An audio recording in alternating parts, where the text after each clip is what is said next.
These tornadoes have shaken the country and people here in the valley. Our Sydney Stallworth met with a group today who dropped everything to go and help. She joins us now. Sydney.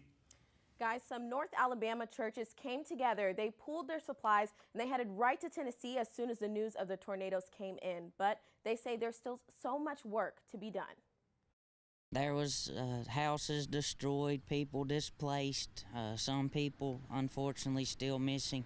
I caught up with members of the Decatur, Huntsville, and Priceville Churches of Christ just as they pulled back into the Priceville Church parking lot from helping victims of the Tennessee tornadoes. As soon as we hear, we try to be ready.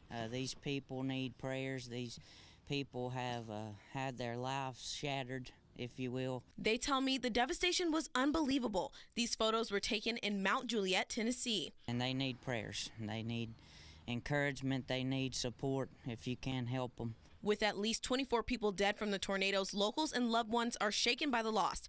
The churches are accepting donations to give to those people who have been affected.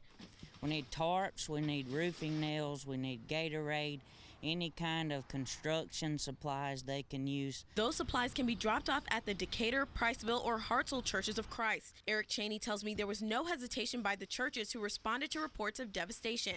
Luke chapter 12 and verse 48, the Bible tells, "For him who has much, he is expected to do much." And they say you too can help lend a hand.